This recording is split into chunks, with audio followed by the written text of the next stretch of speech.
Can you name a movie that is absolutely incredible, not Star Wars, that you've seen over a dozen times? Oh, well, let's see. A movie that I've seen over a dozen times that is a movie that also I come back to kind of renew my faith in movies is Blade Runner. I think by Ridley Scott. The world building in Blade Runner, the sci-fi film noir, Harrison Ford's performance, very unlike how we knew Harrison Ford when he played Han Solo. And I think that film has been incredibly influential, not just with other movies, other dystopian films, because dystopian films of that era didn't necessarily take themselves too seriously. They were borderline like sci-fi adventure comedies. But, Blade Runner is a classic. And it has, it's influential till today, not just in movies, but also in video games and in design. And it's funny, it's really funny looking at how forward-thinking Blade Runner is, in the sense that, okay, we don't have flying cars, but we do have many of the things that are in Blade Runner. LA's become very multicultural, much more than the time in which it was made. So that's a movie I can just put on anytime and watch. Yeah, and I think Philip K. Dick talked about that he envisioned a world where the higher social strata would live up top, and as people's income and sort of like place in society, they would be more toward the bottom. I mean, Blade Runner, in a way, kind of predicted the economic divide that we're currently experiencing, with more and more people being pushed from the middle class to lower middle class or worse, and a huge divide between the elites and everybody else. And it's unfortunate, but that movie, that's an element of Blade Runner. Can you tell us about the movies that we want to watch over and over again versus the movies we just want to see one time? Maybe they were satisfying enough, but we're good, one and done. I think that the movies that we watch over and over again, we're seeking, one, comfort food. It's a film I'm familiar with. 2001: A Space Odyssey is a movie that I'll watch several times a year. And if it's at a retrospective screening, I'll be sitting in a perfect spot in the theater for that movie. But I think we're seeking some kind of meaning. And I will say, with the films that I do repeatedly view, they're ones that I saw at probably an impressionable age, but also I'm looking at it differently. So it's interesting to see a film I saw when I was, say, 11 years old, like Logan's Run, okay? And then I see it differently now as an adult. And so that's what I find fascinating about films that we watch on repeat, or will have repeated viewings at different phases of life, because it's in some way kind of a reflection of us. And so those films for me are, movies like a Logan's Run, or a 2001: A Space Odyssey, or Tron. And it's funny that those movies, perhaps with the exception of Logan's Run, are still remembered. I think Logan's Run is more revered for the performances of Michael York and Jenny Agutter than the actual special effects. Your mileage may vary on the special effects for that film, but 2001 holds up to today. And I don't think that we would have had a Star Wars or a George Lucas if Stanley Kubrick had not made 2001. Because 2001: A Space Odyssey, the special effects from that film actually directly influenced George Lucas. He thought, well, now I can make a science fiction film with spaceships and laser guns, but I want it to be taken seriously. I don't want it to be a joke. But those films we revisit, we're trying to revisit, I think it's a reflection of us now. And that's also revisiting perhaps who you were when that movie made an impression. So I think of myself as a kid being dropped off at the movie theater in Michigan by my mom to go see Logan's Run, which was PG and probably shouldn't been. There's an ample amount of nudity and deeper themes in that film. But that is a film that resonates for me today, that you could hardly convince anyone now to watch it, because it definitely feels, the special effects are dated, for sure. But I don't know that you'll find a better romance in a science fiction film than Logan's Run. So I kind of revisit that film. It was, seeing that, by myself, seeing it in a theater a couple times after that, when it came to the Dollar Theater. And then also kind of was my first interest in I was a young boy, I liked girls. And so that movie was a romance. And so, yeah, it reminds me of just being a kid. And that was sort of my first interest in girls, was seeing Logan's Run, oddly. Well, it's interesting when we rewatch a movie, let's say like Kramer versus Kramer, which I probably saw way too young, but I thought it was so funny. But now, as an adult, you watch it and it's very sad. It's Kramer versus Kramer is heartbreaking. It's not. There are a lot of moments of levity for sure, right? A lot, but there's so much more going on. I do think that era in the 70s and even like partially into the 80s was such a great era of American filmmaking. I tell people revisit those films. That was when there was far less studio influence. Studios, in fact, didn't really know what to do. The marketing in particular wasn't as sophisticated as it is now, or as controlled. And I mean that in a good way. Go back and watch the original trailers for any movie from the 70s. They didn't know how to make a movie trailer back then. Or at least they didn't have the sort of very traditional kind of trailery things that we see, the voiceover, the certain types of musical notes and themes that are overused quite a bit. And, you can look up videos on this. There are so many ways that they test these trailers, because they're tracking emotion. There's certain emotions and beats that they want to hit, in addition to basically ruining most of the movie up until potentially the third act.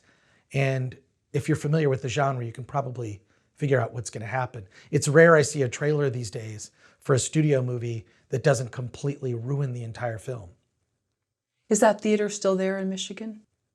I don't believe it is. Unfortunately, it was the Berkeley Theater was turned into a drugstore. But the Berkeley Theater was walking distance, or at least bicycle distance, from my house, and I would go see movies every week at that theater. It was because it was only $1, and there was a drugstore directly next door where I bought comic books. Can you name a movie that was absolutely incredible to watch, but you've only seen it one time? Yes, and I'm sad to tell you, it was The Human Centipede.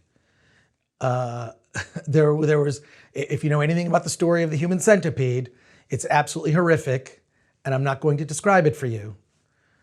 Do your research at your peril. But that's a film I saw once because I had to see it. And I did review it for a job at the time. I was doing movie reviews on G4 TV. And I had to see the film, watched it, was horrified. It stuck in my mind, have no interest in revisiting it, and it left quite an impression. But normally movies I only see once. I only see them once for a reason, and that's because they're not very good. And I don't wish to revisit them.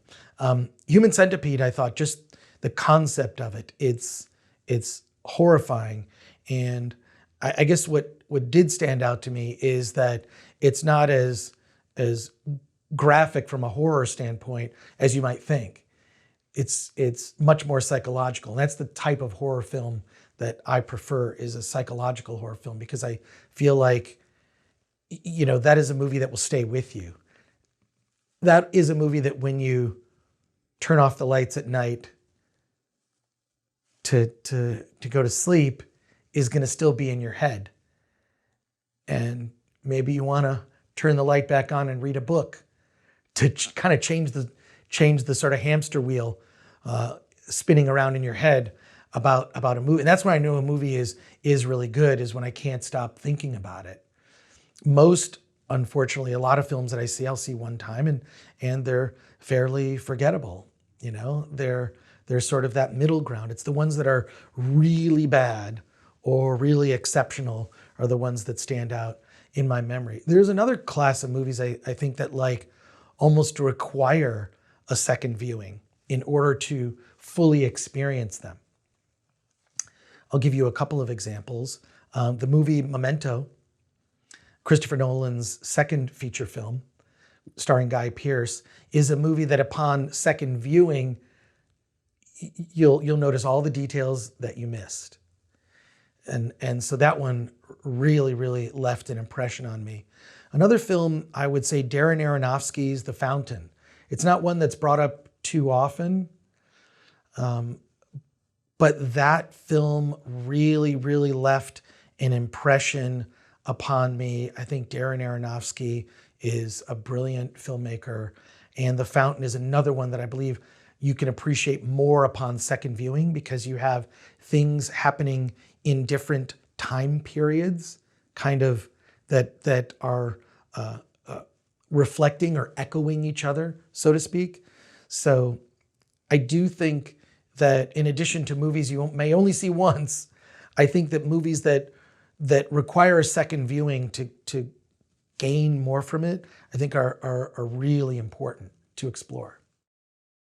What do you love about Disney live action remakes?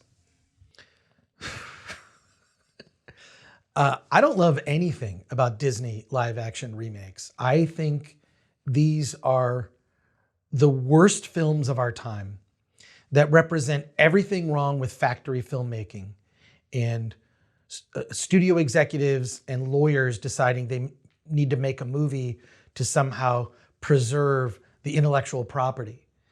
And the Disney live action remakes, with the exception of a few, I would say The Jungle Book by Jon Favreau, but almost all of them have been incredibly unwatchable. Thankfully, the classic films on which they're based still exist, you know, films like Pinocchio, Beauty and the Beast and whatnot, but the live action remakes have been the worst. Pinocchio in particular was one that had me specifically angry because it was, first of all, embarrassing at how bad the film was. It's everything wrong. You're taking the design of the original Pinocchio and rendering it in computer animation, and it's the exact same design.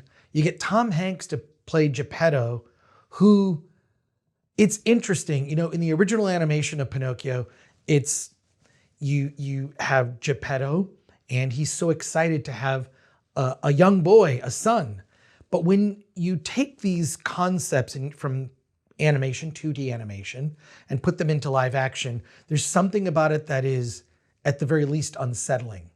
Of a live action Tom Hanks dancing with joy that he has a young boy, a young live boy that's his. I don't want to I don't know how long of a dramatic pause I could put there after saying those words, but there's something about it that just seems weird in live action. And I think that that's something, if you look at animated shows like The Simpsons, when they talk about religion or politics, or just so many different issues that The Simpsons touch on, you could never do that in live action. You couldn't do a live action sitcom that discussed those ideas. I mean, you used to be able to with All in the Family, but the only way to tackle those ideas, unfortunately, in a mainstream way is in 2D animation, or at least you used to be able to.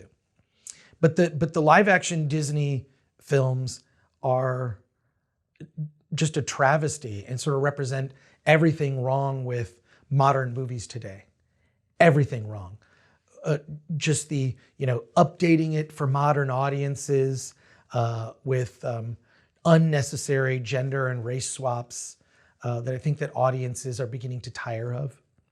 The live action doesn't really work. There's certain concepts and ideas that work best in animation. Perhaps that's why The Jungle Book is probably the one that stands out as the most watchable and probably the best of them. Is because it's all animated. It's all animated with the exception of the young boy. but my God, these Disney animated or these Disney animation translations to live action are a travesty. I feel like I could teach a class where we just watch parts of Pinocchio daily and I tell you why this isn't working. There's even a scene in which Pinocchio trips over a pile of feces covered in flies. And part of me thinks that the reason that the feces in Pinocchio with the flies, you could hear the flies, is so graphic. It was like the animators put that in to let us know, yeah, we know. We know too. They are this bad. And that film just, it's horrific. I really get the sense that it's an attorney is saying, look, we need to remake these and we need to brand them to remind people. It's somewhat similar to, there was a trend in the 90s to do sequels to classic Disney animated films. Cinderella 2, Lion King 2, Bambi 2, and you can probably find them at yard sales. In the clamshell VHS casing, you can find the sequels to all the classic Disney animated features. And they're all completely forgettable, and I wish they never existed. And I would say the same for all of these Disney live action films, is literally an attorney saying, well, just do it. And it's disappointing to see people like Robert Zemeckis, who made, on a short list of perfect films, made Back to the Future, right? And then to see Tom Hanks, probably the most beloved actor, you could still call him a star. For them to team up with Disney to make it is horrific. And I just hope that Disney stops. Not to get too graphic, but I am curious with the pile of feces and the flies, in what context was that in the scene? Well, Pinocchio is skipping his way to school. He's distracted and happens upon a pile of feces. It's a completely unnecessary thing to happen in the midst of the live action remake of the classic Pinocchio to put in this pile of feces. But I do believe that that was a not so secret message that the animators may have just decided to add. Why would they do this? Otherwise, there's no point in it. Does it pay off later in the story? Is it on his shoe and he says? I don't recall that it pays off or has meaning. Okay. But the pile of feces in the live action Pinocchio is the most likable character. Ah, okay, great. I say that with a straight face. I have some numbers here. Lion King, $1.6 billion worldwide. Mm-hmm. Beauty and the Beast, $1.2 billion.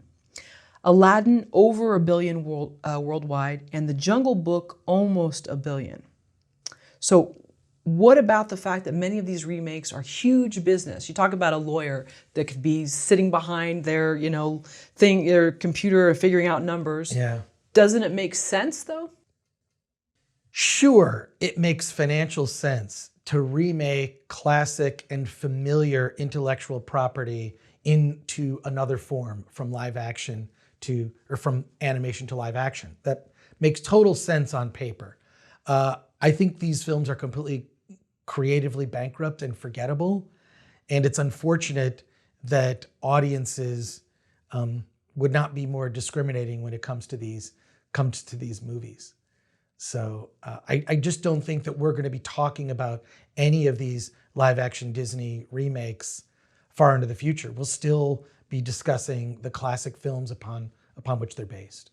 And now, forgive me, I'm not a parent, but I know that, moms need a break, dads need a break. Is this the kind of movie that, hey guys, we're going to get in the car and go see a movie? What are we going to see? Pinocchio. Yeah, there is definitely a school of thought that will that will say that the reason that these movies are profitable is they're effectively babysitters. So that could also be a reason for the success. And also I kind of find it, there's always a movie, and this is in particular around the holidays, usually Thanksgiving or Christmas and whatnot.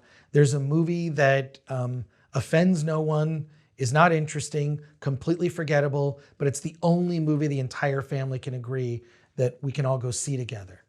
So that's why you see movies opening on Christmas Day, right? That it is a thing. A lot of movies open on Christmas Day, and not everybody wants to go see The Godfather 3 on Christmas Day, but they'll go see something like a Disney live action remake. I despise these films with every fiber of my being. So I find they, I guess the best thing you can say about them is it keeps certain artists employed. We have another quote here. We've Okay. done this with you in the past, and we're wondering if you could read this quote here. And I'm not sure if you know who it is, but... Let's see if I can figure it out. Okay. I feel like I'm on a game show now. I am a filmmaker. My job is to make films. When something excites you, a story or characterization, you immediately forget about everything else. You only think how to make a movie out of it.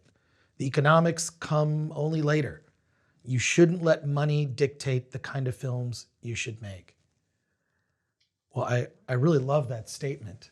I'm not exactly sure who wrote it, but I love that. I think, well, there's a couple of things. It's unfortunate that filmmaking is the most expensive art form.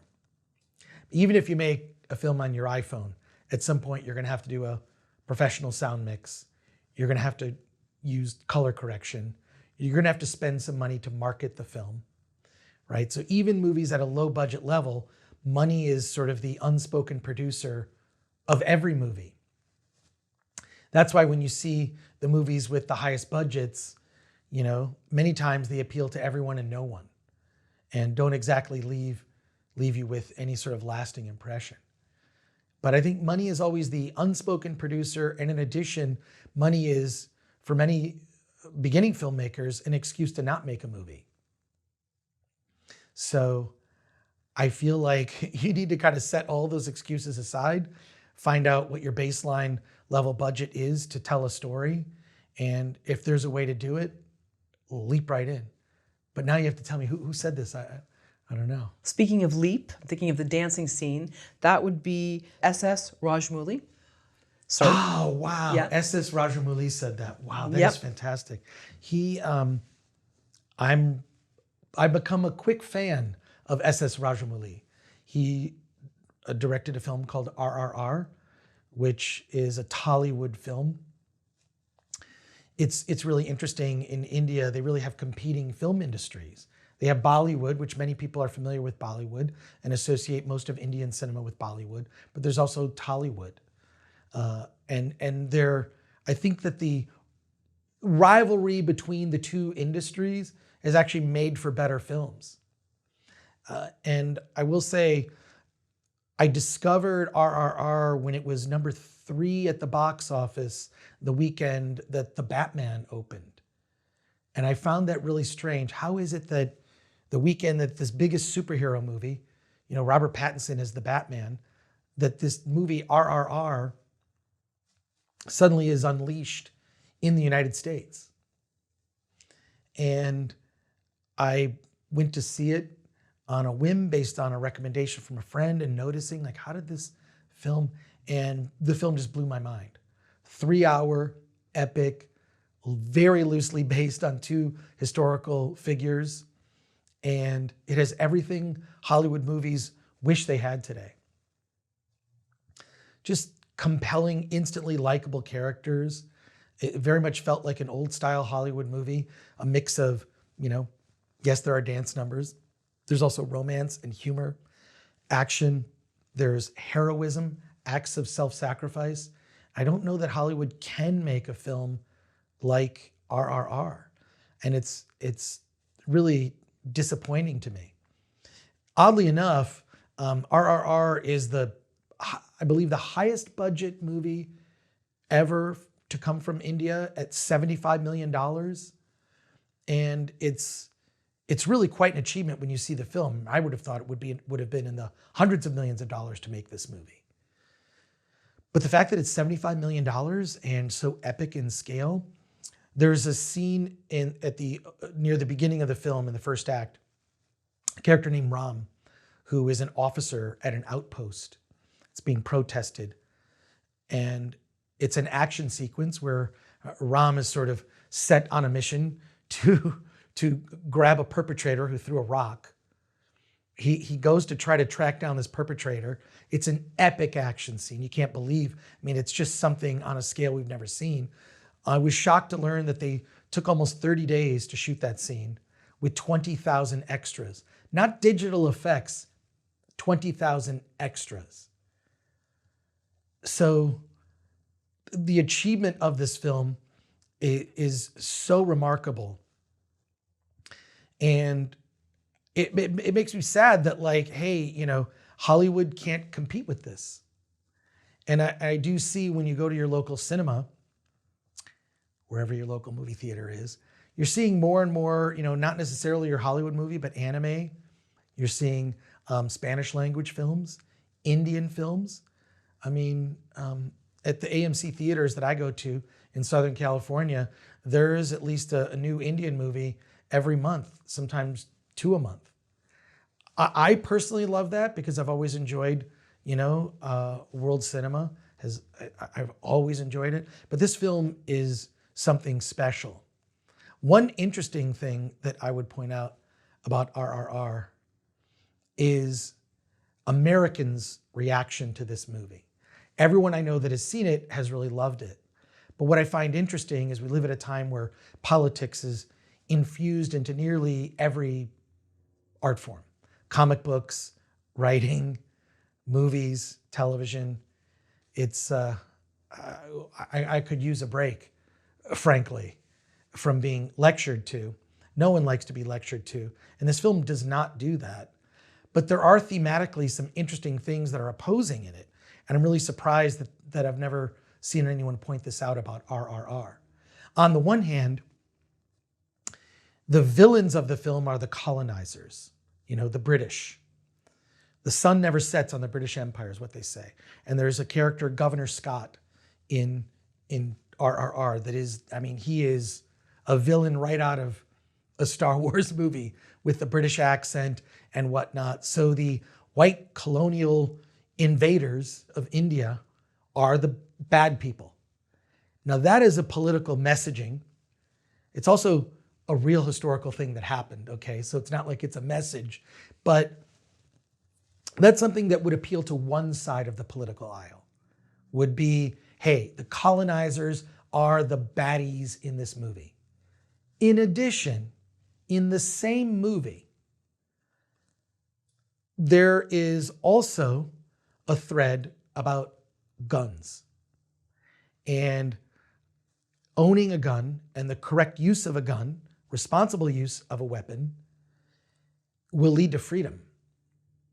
The character Ram, who I mentioned earlier, you get a flashback in the second half of the film with young Ram and his father, and he's teaching him about the value of a bullet, the value of a bullet being, worth more than the life of an Indian, and how that kind of plays through. He tells him the value of a bullet, what it can do, responsible gun use. You see sort of training in army to basically, fight their way to freedom from the British colonizers. So on the one hand, you have a movie that's very anti-colonizer, that is also very pro-Second Amendment. You could look at it that way. I don't think I've seen a movie, I can't even think of a film that contains, if you've seen the movie RRR as many times as I have, you'll notice it, two opposing sides of the political aisle in terms of messaging. One being anti-colonizer, another one being pro-gun. I don't know that SS Rajamouli intended it to be that way. I don't believe he's lecturing in any portion of the film at all. I think it's all organic to the story. I just find it fascinating that not one person has pointed this out. That's interesting. I hadn't even thought of it. I'm referring back to the scene that you're talking about. And there's also, just to keep it lighter, there's friendship, there's romance, there's amazing dance sequences, and then there's these animals. Right, animals, the animals are all digitally created. Right. But also Ram's mission, which his family is decimated and murdered by the colonizers, right? By the British soldiers wipe out his family and his tribe, nearly everyone in his tribe. And then he grows up and he's on a mission to get the guns, because guns will lead to freedom. And India was not united as a country at the time. This, for a historical frame of reference, the story of RRR takes place in the 1920s. It's also based on two real historical figures and imagines if they had met, right? They never actually did meet. But the film kind of is definitely, I would call it historical fantasy.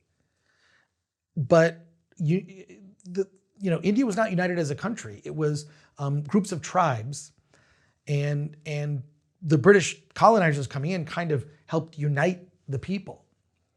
And the Ram's mission his whole mission is to get weapons and then deliver them to his tribes so they can fight for their freedom, and at least fight on an even playing field, with the British having guns and them having guns. So, these are sensitive things to think about and talk about, because we live at a time where, even if you reveal even a hint at what your politics might be, it could be a death sentence for a career, which is sad to me. It's sad that we can't have open and honest conversations about a whole number of issues. I would love to be able to do that. But it's funny that this wildly successful, very mainstream and entertaining, almost a tip of the hat to old Hollywood film, RRR, has woven into it some messages you could read in that are right in the middle of the divide of where people are right now in the United States. And are they on two different religious spectrums as well in the film? No, they don't, not so much. The film does deal with that. But what I love about SS Rajamouli as a filmmaker, he was asked in an interview, or the interviewer asked him, said, hey, have you thought about doing a Marvel movie? You should, based on the action in RRR, you should be making a Marvel movie. And SS Rajamouli said, I have no interest in doing a Marvel movie. I don't want to do that. And he wants to keep his focus on telling stories from Indian history and Indian mysticism and fables. And I think that is why I so admire Rajamouli as a filmmaker, because he wants to stick to his roots, And I think that that's incredibly admirable. Did you expect to love the movie going in? I didn't know what to expect about RRR when I went in to see it. I just thought, well, okay, it's 3 hours. I know I'm going to have to take a break. At some point, there's going to be an intermission, whether there is one or not. But I just fell in love with it because it reminded me of a type of movie that Hollywood used to make, which wasn't any genre. You could easily just say, well, RRR is an action movie. It's not just that. It's also a historical fantasy. It's also a love story. In fact, there are 2 love stories, maybe 3 if you count the friendship between Bhim and Ram. So it really is, in my probably top 5, if not top 3 movies of the year. And it should give Hollywood pause to see how successful this film is internationally, how it's beloved by anyone that sees it.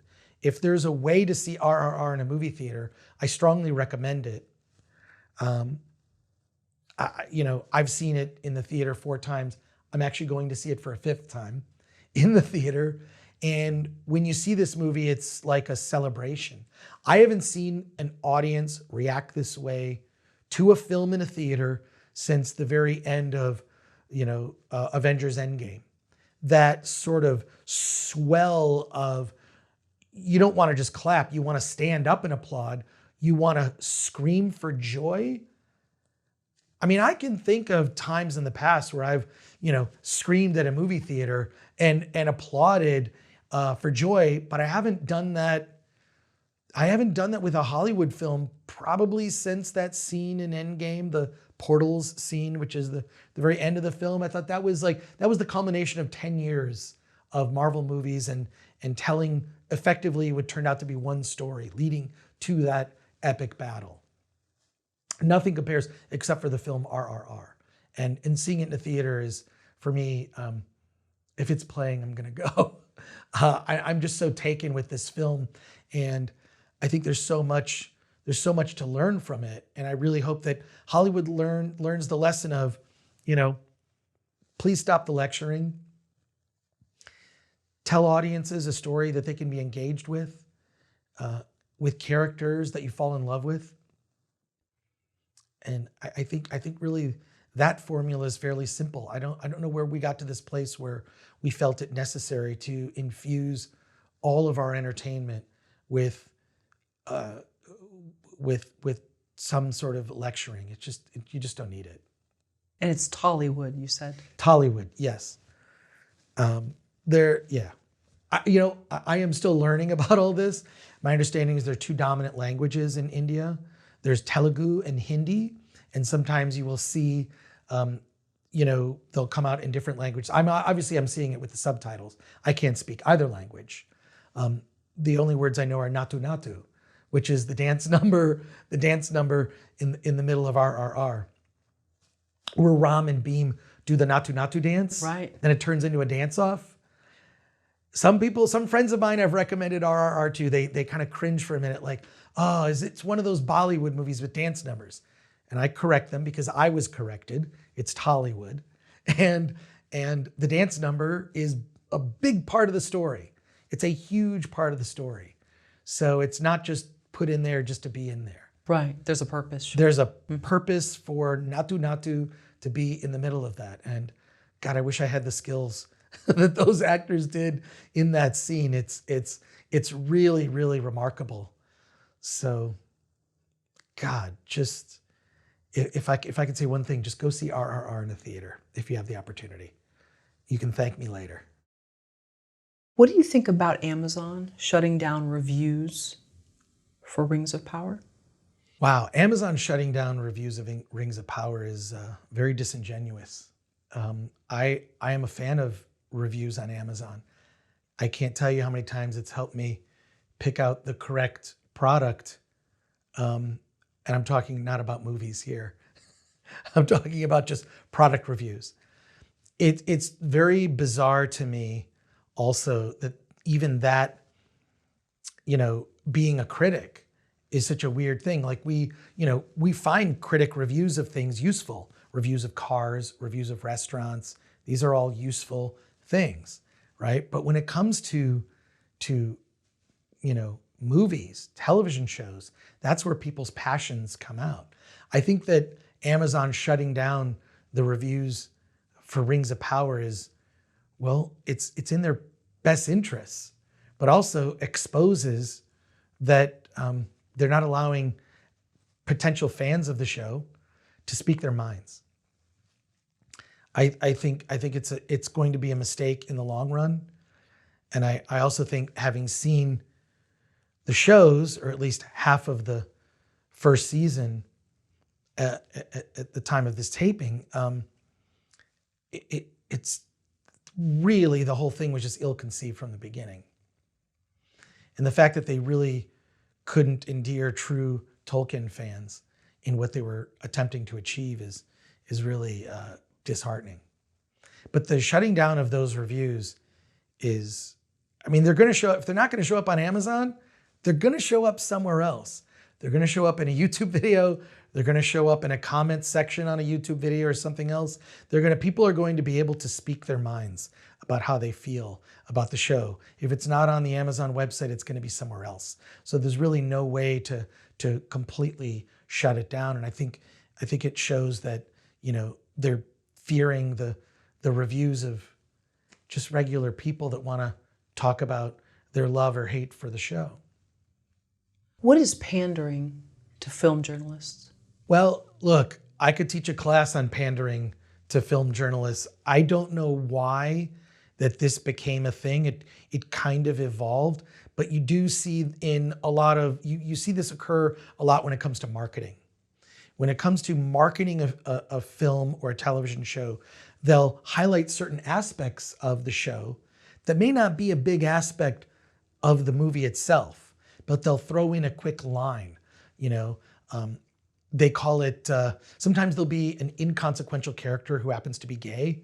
They call it queer baiting, right? So you'll get like a character who happens to be gay, who is in a TV show or a movie, and then it's loudly announced that this character is gay, and look, we have gay representation, but the character really is not meaningful to the overall story.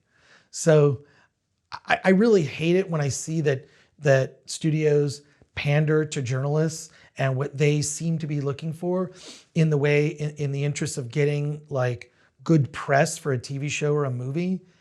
And then I feel like it backfires because it completely misrepresents the movie and TV show. And then I do believe that it can turn off the audience. How do actors bully fans? Oh, I find it really sad to see actors bullying fans these days. First of all, I think it's completely unnecessary. And I think that if they've got time to scroll through social media and bully fans over opinions, I think that's, I don't know. I don't think that's the best use of your time. I think one of the best things you can do for your mental health is just to not be on social media. Unfortunately for me, I'm on social media for work for the most part. I don't really, I don't use social media as a way to fight with strangers. And I look, if I was running a studio and I hired talent, the first thing I would do is have them give me their passwords to all their social media accounts. They would no longer have access to them. And I think kind of the less I know about the personal life of a celebrity, the more I tend to like them. So whenever I see like an unhinged actor or celebrity go after just someone on social media who might have rubbed them the wrong way, I just think that they're usually having a bad day or dealing with something. The problem I do think with actors is they go through stretches where they work very hard, and then the other 8 months of the year they have nothing to do. And that time, that idle time can be spent unwisely. So yeah, I'm not a fan whenever I witness that. I think it's completely unnecessary, and it's just made me think less of the person in question. I'll say also, I do try to, when I see a movie that may have included someone who was involved in some recent internet nonsense, I try to separate myself from that so that I can actually enjoy the work for what it is. In particular, recently there was a case with, I was kind of reluctant to see Clerks 3. I just have always enjoyed Kevin Smith as a filmmaker in his early days. I think he was something of a hero to a lot of people. With Clerks 1, what he did is amazing. He made this movie for, 20, 30 grand, took it to Sundance and sold it with the contract written out on a napkin. That's a true story. And the fact that he charged up credit cards and sold his comic book collection to get the money to make the film is amazing. It's like a real life fairy tale. But I think Kevin on social media has involved himself in conversations and fights that I just don't think he needs to. What does he need to prove? You know, it's like he's stalking his own fans. He doesn't need to do that. So I was kind of reluctant to see Clerks 3. I wanted to see it. It's the third in a series of films that I've enjoyed with characters that I've enjoyed. And I saw Clerks 3 and he got me. He got me. I mean, there's things that are kind of cheesy about it I didn't love. I think at some point Kevin might want to outgrow the potty humor, but this movie, Clerks 3, is a love letter to indie cinema. It's sort of his version of Cinema Paradiso in a sense. And it's the best performances ever out of Brian O'Halloran and Jeff Anderson, the two actors that play Dante and Randall at the Quickie Mart, you know, like they're the clerks. And it's the best acting they've ever done in their careers. And he got me. Kevin Smith got me, I'm sorry to admit. But it's sad because I think that there is a huge audience of people who used to be fans of Kevin Smith that have grown to, they've sort of moved away from his work because of how he's presented himself on social media. I try to overlook those things, and you know, I'm a little disappointed that I think people are going to miss out on Clerks 3 because of their feelings about the artist. It's tough to do sometimes, you know. It's really tough to do sometimes to separate the real life person from the work. But if you can look past it for, you know, indiscretions on social media, you could benefit from that kind of thinking. In fairness to talent, to actors and filmmakers, screenwriters, fans are just as guilty of bullying. So how do fans bully artists? Well, I think this gets down to the fact that there are just so few stars these days. And I think a star is someone who's on a pedestal. But now we have access to everybody. Because everyone, for the most part, everyone's on social media. Stars are accessible. I mean, I can talk to Chris Pratt if I want to. I can talk to other actors who are on social media. And I think this has diminished actors. There's really very few people I would classify as a star. I would say Brad Pitt, Tom Cruise, maybe Tom Hanks, but there are just very few real stars today because they become so accessible. And even their, you know, I tend to be someone that just avoids gossip. And, you know, for years, I didn't even know that Nicole Kidman was married to Tom Cruise. I learned that later. I feel like if it doesn't apply to a movie I'm going to see, I don't really care about a celebrity's personal life. And I think ignoring it will make you enjoy a movie much more. But it's disheartening that this tool, we're still learning how to use this tool and misuse this tool. You know, for a long time, we didn't have seatbelts in cars. And for a long time, doctors recommended smoking for your health. My doctor recommends this cigarette. Oh, there's print ads. You can find them. I think we're going to find out. I think we're going to find out that social media is worse for us than smoking. And in some cases, you know, it's like holding a loaded weapon. You could ruin your career in a tweet. So it's unfortunate we're living in this time where social media and so-called influencers dominate so much.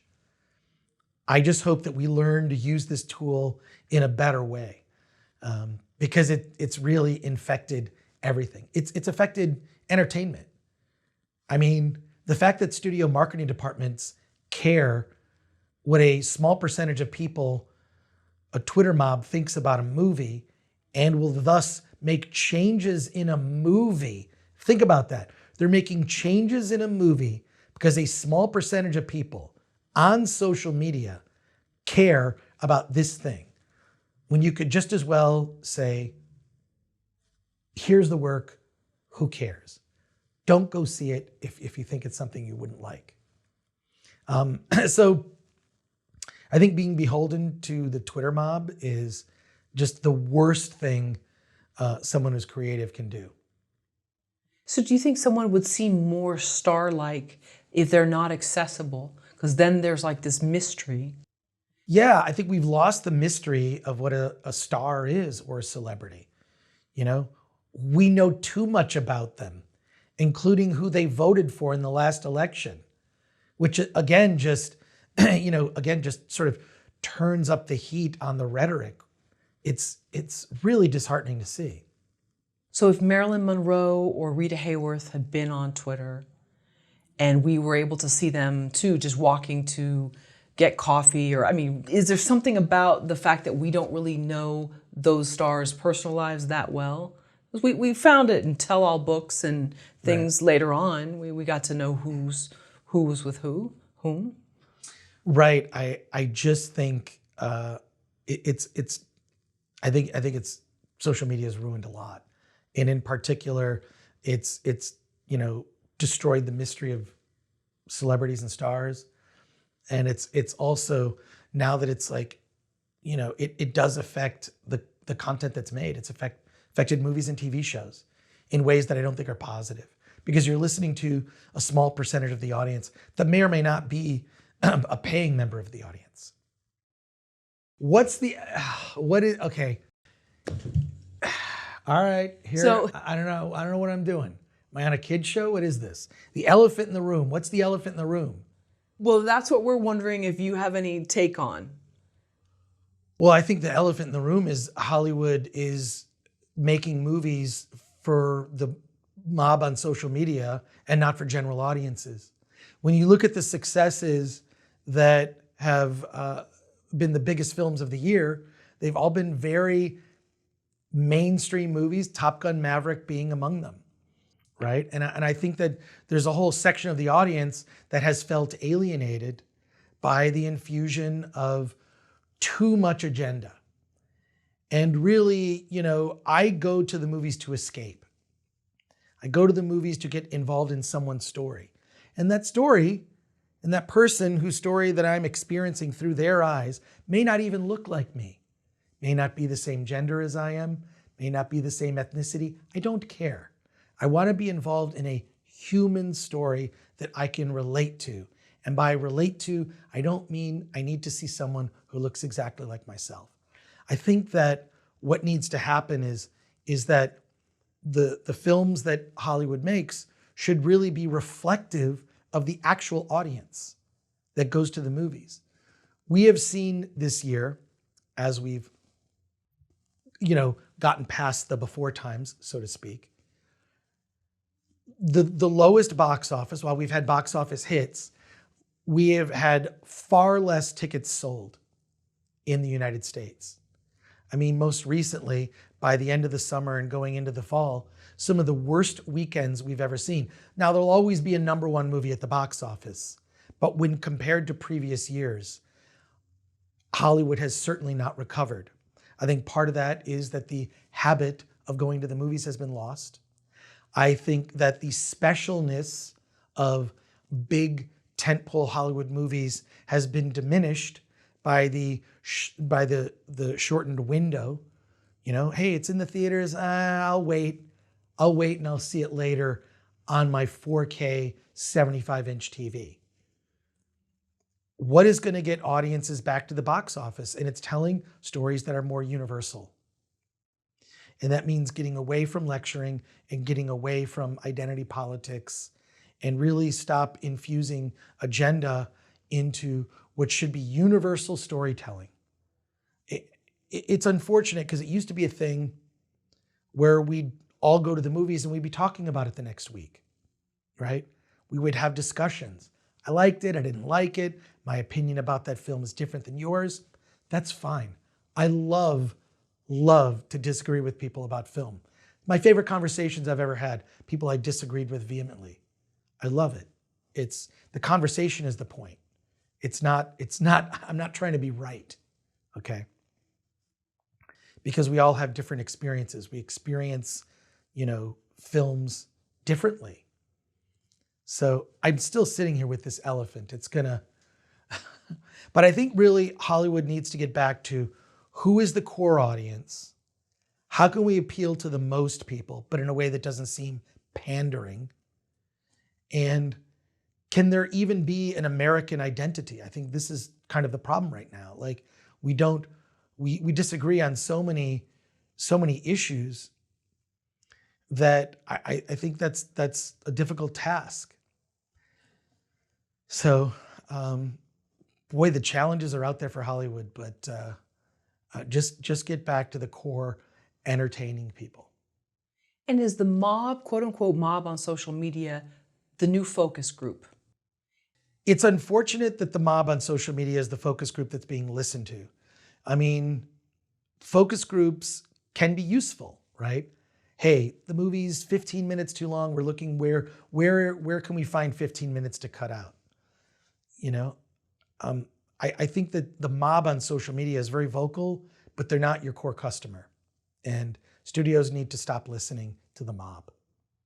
That's the elephant in the room. Stop listening to the mob. Listen to the elephant in the room. We're not talking Goodfellas here. No. Yeah, exactly. Stop listening to social media mobs that go after people. These are people that are bored and generally sad because they've got the time to express whatever their horrific and annoying opinion is. Get away from it. Stay true. Make a film that is going to move people. I really do think we're going to look back on this era of filmmaking and think, how did so many bad movies get made? And I hope that I'm there to be able to look back and go, oof, why did they make that Pinocchio movie with Tom Hanks? And then someone's going to say, wait a sec, they made a Pinocchio live action movie with Tom Hanks.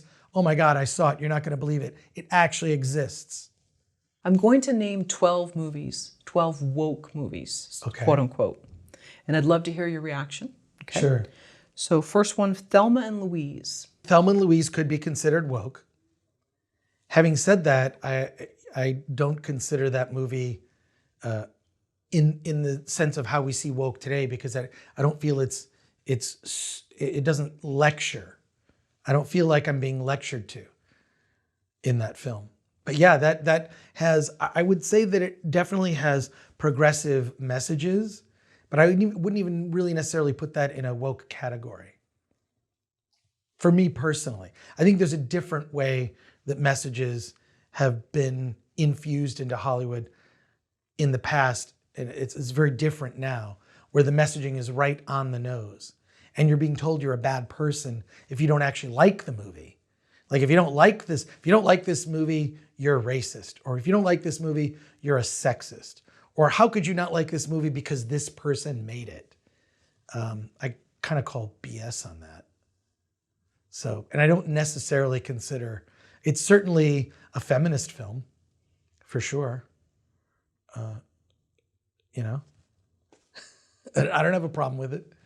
Do the Right Thing, Get Out, Fruitvale Station, Mad Max Fury Road, Straight Outta Compton, All About Eve, Mean Girls, Philadelphia, Remember the Titans, Glory, and Hidden Figures. I don't know that I would call those all woke films. There's certainly movies that all have messages, right? And look, Hollywood films have always been filled with messages. I think what's new today is that the messaging is infused in a more overt way. It used to be underneath the surface. The messages used to be the subtext of the film. For example, just like Dances with Wolves, right, has a lot of messages in it, but it's just right there. I think that a lot of films that are coming out now, and the reason people are reacting so poorly is that audiences are being judged based on if they like a movie or not. You're free to not like Thelma and Louise. You're free to not like Do the Right Thing. You're free to not like those films. That's perfectly fine. But what I think is interesting is they're trying to make people out to be bad for having a different opinion about a movie. I've never seen this in my life. And I think that's what's turned a lot of people off to a movie they may actually enjoy, but refuse to see. There's a recent example of that, the movie The Woman King, which I think The Woman King was completely misrepresented in its marketing. It was marketed to be one thing, and then the movie is something else. There's much more to the film. And I've never seen this happen in the time that I've been around, where an audience is being accused of being sexist or racist for not liking a film or a particular filmmaker. You're free to not like those things.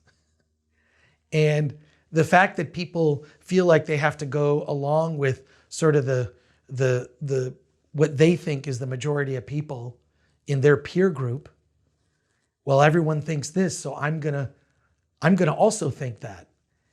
And I just find that kind of weak-minded. I always like people who have different opinions about films. But it's unbelievable to me that people's opinion can vilify them or make people look differently. How could you not like this? How could you not like this particular film or filmmaker? Never seen that ever before. And I find it kind of shocking. What I think is most disheartening is when you see like a studio kind of use it almost like a marketing strategy. You know, this was done with Amazon and the Rings of Power. They tried to accuse audiences of being racist for not liking the diverse cast. And there's quite a crossover audience between fans of Lord of the Rings and Game of Thrones. And so HBO comes out with House of the Dragon. Well, that's also a diverse cast, and people love that show. So what is it? The same fans who were accused of being racist for not liking the character of Reva in the Obi-Wan Kenobi series were also the same fans who begged to please put Lando Calrissian in a Star Wars movie. Same fans. Please, can you put Mace Windu, played by Samuel L. Jackson, please put him in the Kenobi series. You can't accuse these fans of those kinds of things. I think it's really disingenuous on the studio's parts. And I think what they're doing is that they're sort of shielding themselves from criticism by making certain creative choices. And the fans can like it or not like it, whatever. But I don't think they're racist for not liking a particular film or character. You know, some characters resonate. Lando Calrissian is a badass. Love him. People love the character of Mace Windu. And what's weird is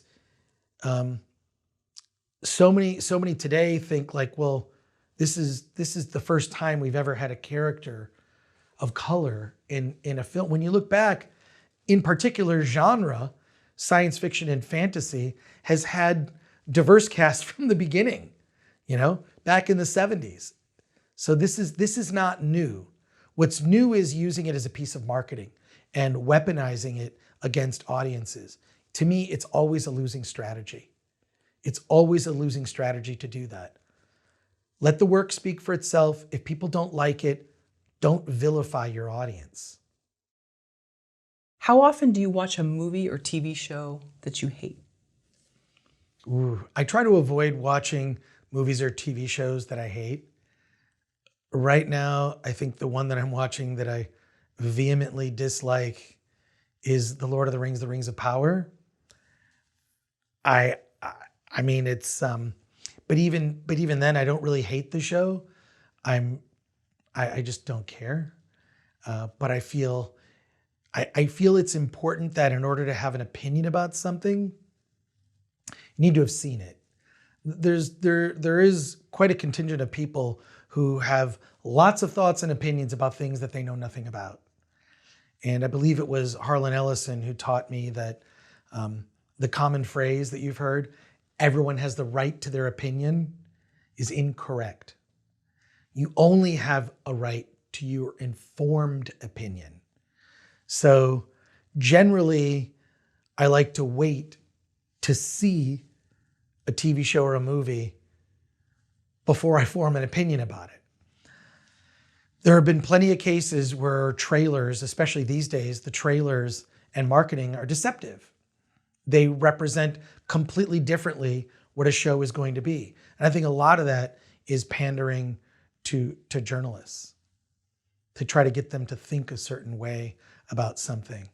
But I don't know. I think when it comes to hate watching anything, for me, that normally comes along the lines of like reality television, which reality television is like it's like potato chips. They're not good for you.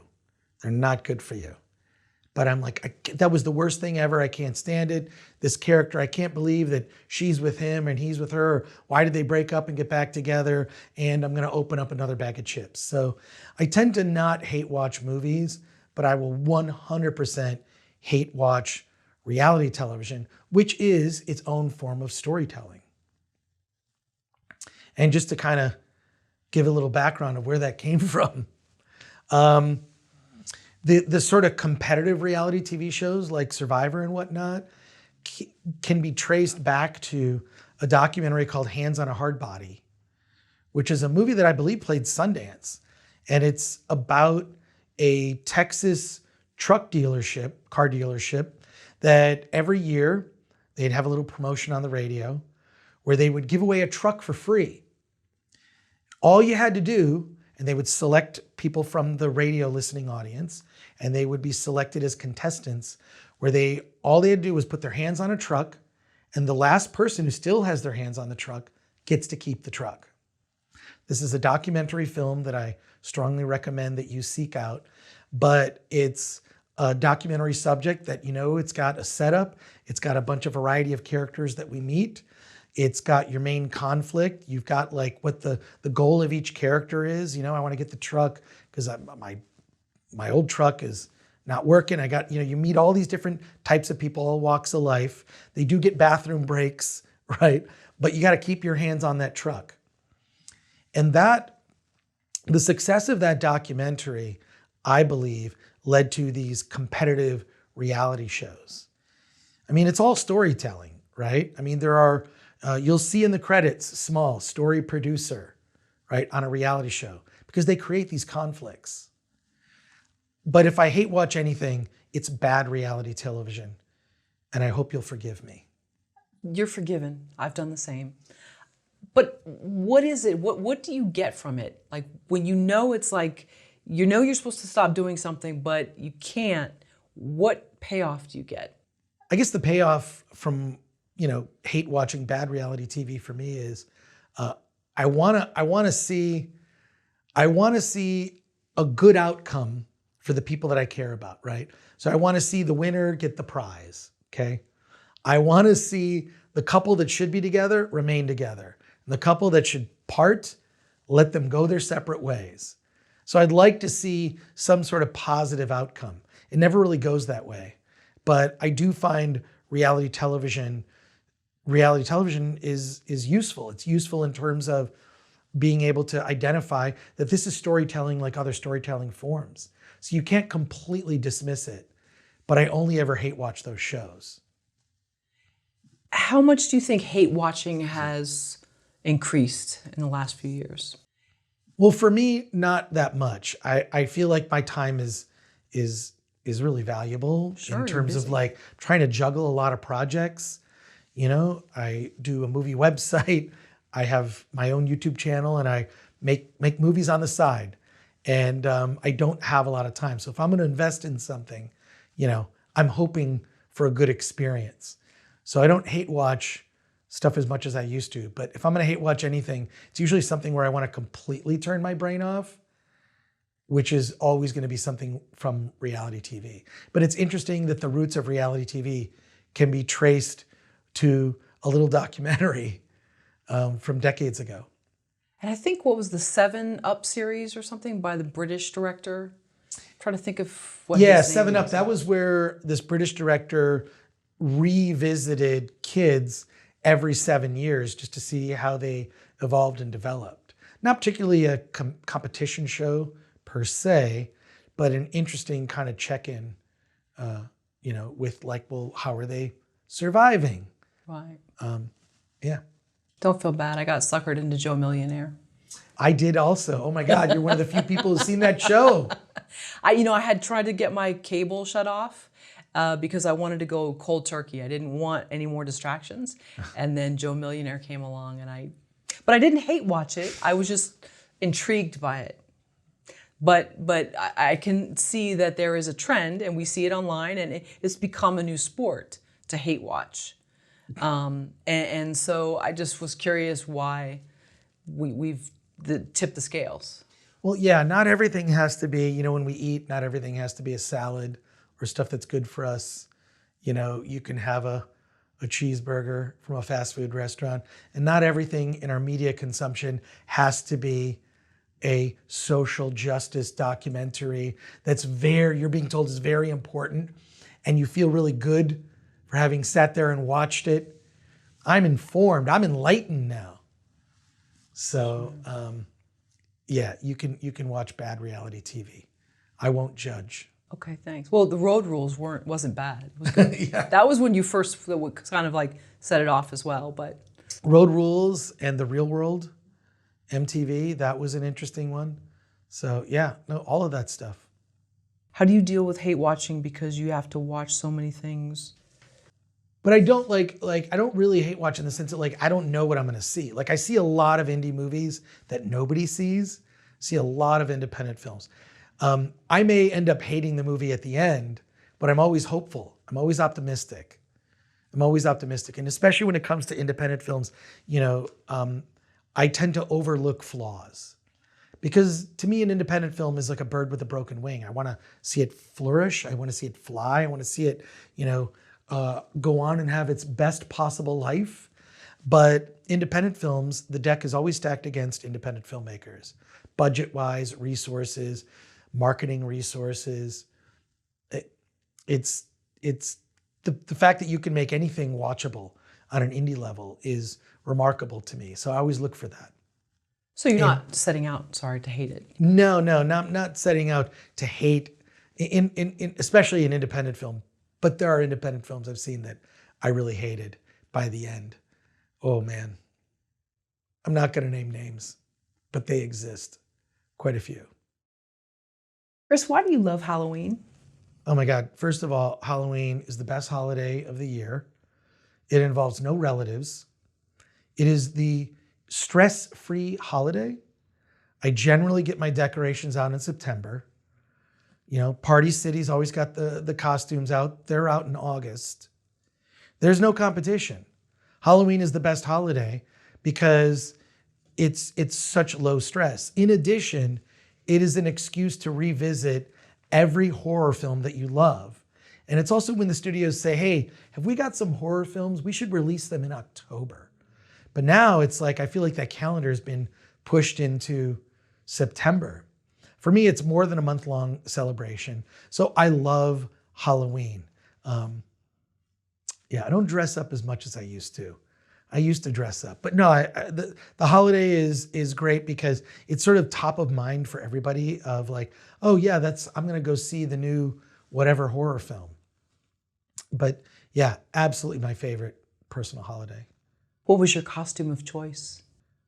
Oh man, let's see. I once dressed as Luke Skywalker from Return of the Jedi in high school. That was in my senior year. In my junior year, I dressed as Alex from Clockwork Orange.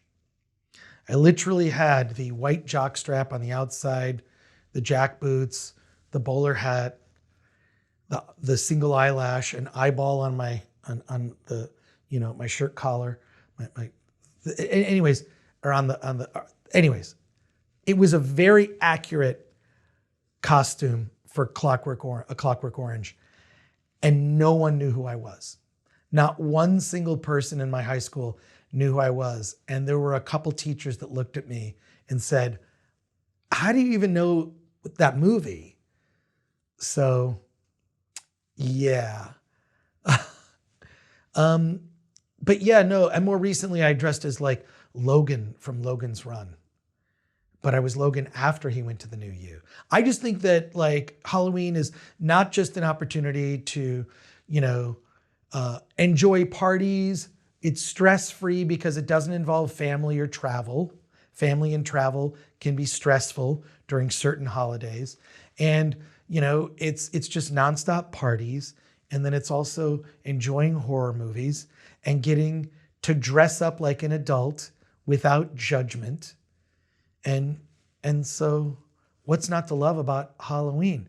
Even theme parks make it a month-long celebration. Everything from Universal Horror Nights, Not Scary Farm, Disneyland even does their own Halloween events. So I love Halloween. You're not ever gonna convince me. And plus, I you know, I'll always discover new horror films I haven't seen during Halloween. What are your top 5 go-to horror films? Oh, wow. Well, first off, Night of the Living Dead, the original 1968 George Romero, is absolutely one of my favorites. Frightened me beyond belief. That one. John Carpenter's The Thing, horrific. I saw that when I was a teenager, and it was the last time I ever remember sleeping with the light on because I was so terrified. The original Halloween, the very first Halloween with Jamie Lee Curtis, blew my mind. I would say Alien, 1979, Ridley Scott, original Alien, is a horror film that, I mean, yes, people sort of put that in the science fiction category, but that's a horror film that holds up to today. And I got one more choice. I got one more. See, now this is like a Sophie's Choice of horror. You put me in this position.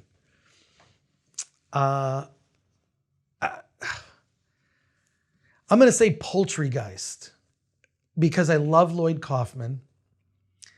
It's weird. It's more of a horror comedy, and it's about fast food. And then honorable mention to Evil Dead 2 and Bruce Campbell in that movie.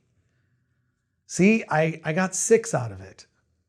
Which Halloween movies do you watch every year? Night of the Living Dead, I'll watch at least once a year. I used to own, so Night of the Living Dead, I would watch not just once a year. I used to, when I was a kid, I had a Super 8 sound projector. I had a full print of Night of the Living Dead. Okay. And it was the way I found out, like, because I'd only ever seen Night of the Living Dead on some chiller theater or late night, you know, horror host. So I'd seen it then. I didn't realize the movie was cut. When I finally got the Super 8 version, all the kids in the neighborhood where I grew up in Royal Oak, Michigan, we'd put a sheet on the side of the garage and we'd get popcorn and I would project Night of the Living Dead, you know, full unedited. There's like full frontal nudity in that movie. There's gory stuff with guts and intestines. I mean, it's a graphic movie that George Romero really made for the drive-in. But at the time when I was a kid, didn't realize probably an R-rated movie, and only got to see it because I had a Super 8 projector, and with money I saved from my paper route, got the complete feature. But yeah, that's one that I like to watch every year is Night of the Living Dead. It's so inspiring because it's such a simple story. It's low budget, and most of the action, I mean, everybody says the zombies are the villains in that movie. I think the zombies are a catalyst for all the tensions between the people that are in the boarded up house. That's where the real conflict lies. And that's, I think, the brilliance of George Romero, was to focus on that aspect. So that's a Halloween movie I watch every year. Of course, you know, Halloween without watching Halloween it just doesn't feel like Halloween. The John Carpenter original with Jamie Lee Curtis is just, just the sound of that score, right? You just hear that score and it's fantastic. So, yeah, those are ones that I revisit. Can you recommend any independent films that are Halloween based? Indie horror films, yeah, the very first Evil Dead, which I think when you watch that film, what I love about watching that movie is just what little resources Sam Raimi had to make the first Evil Dead film. You know, he used like stop motion animation, a lot of other techniques. One of my favorite techniques that he used, and he used this not just for the first Evil Dead, but the second one as well. He called it a shaky cam. And it's sort of it's what he did was he would take a camera, he would mount it on a 2x4 and run with it or ride a bicycle. And it's sort of the shaky cam is a low budget version of a steady cam. He literally just took a camera, put it in the center of the board, right? So it's weighted, it's in the center. You have like a seesaw, the center of the seesaw is the camera. And when you run with it, it gives it a smooth look. So Sam Raimi used that for at least the early Evil Dead films. I'm not sure if he used it in Evil Dead 3, but they would call it the shaky cam. And I just love that it's like, well, we've got no money. We can't afford to rent a steady cam, you know, but we're going to just create one. And they used a 2x4. As a kid, what was your favorite Halloween candy that you would always go back to that house every year? Oh, well, it's going to be a tie for me. It's malted milk balls, because I love the taste of malted milk, and Raisinets. Raisinets, because, you know, it's kind of the healthy candy. It's got chocolate, but then recently I just found out there's tons of sugar in raisins. And I was very disappointed to learn this. But I'm a Raisinets popcorn and soda guy at the movies because of that.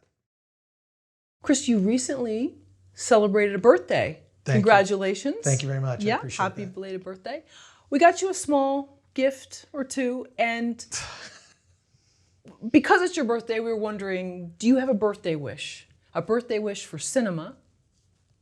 Oh, wow. Yeah. First of all, I don't love my birthday in the sense that I'm terrible. I love to give gifts. Don't get me wrong. I'm terrible at receiving them. So I'll do my best, and thank you so much. But no, a birthday wish, I wish, truthfully, if I have a serious birthday wish, I wish we could communicate respectfully between each other.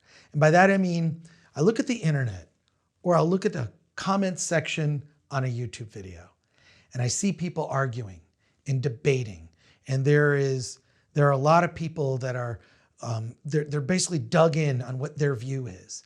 And they're trying to convince everyone that theirs is the right view, and they want to win. And I feel like that attitude generally doesn't lead to the result that you're looking for. I think if the result that you want is to win the hearts and minds of people, it's never to go about it in a way that's aggressively, you're wrong. And if I really had a wish, I think that we could solve many of the bigger problems in our world if we learn to communicate on the internet.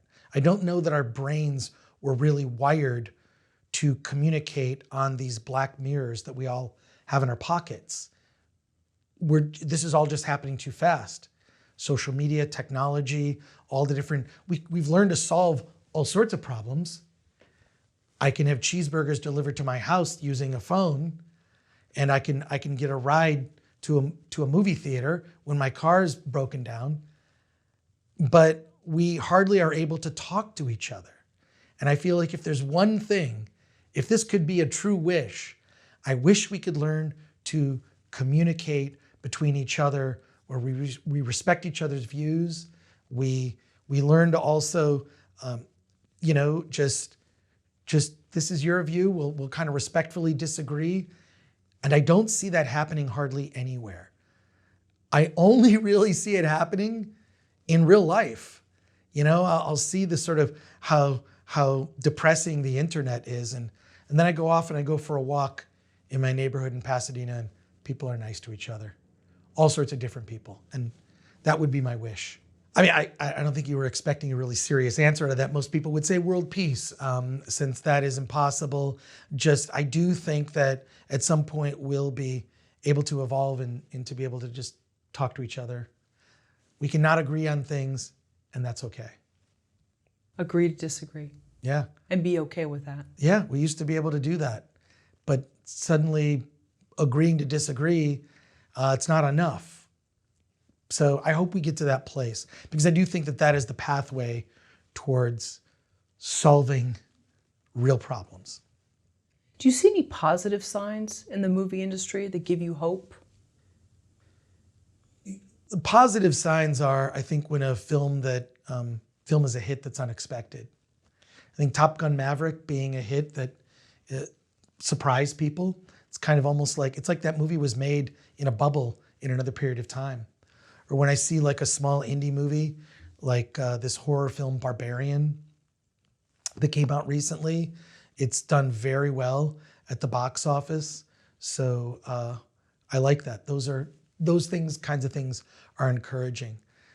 But I would like to see more authenticity at the movies. I think that you've seen the rise of certain YouTubers, and their popularity of YouTube and certain YouTubers is because I think what people respond to is authenticity. You know, I feel like when you ask me questions, I feel obligated to tell you the truth, the whole truth, and nothing but the truth. I know I didn't swear in a Bible. I know we're not in court, but you ask me a question, I'm going to give you my honest answer. You know, for good or bad, you're gonna hear it from me. And I think that this is the rise of YouTube as a platform where it's not just people talking in an authentic way. I think the most popular YouTubers, the one thing they all have in common is they're authentic. They're authentic to their audience. I think audiences can see through inauthenticity. But I like to see that in movies. I like to see that also in movies. And like to see more stories authentically told. All right, well, this is very cute.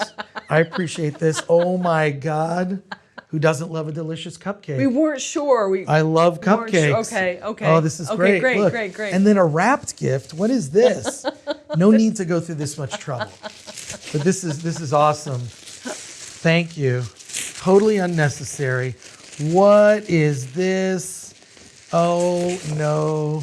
Look at that. It's the classic Star Wars figures. Do you already have them?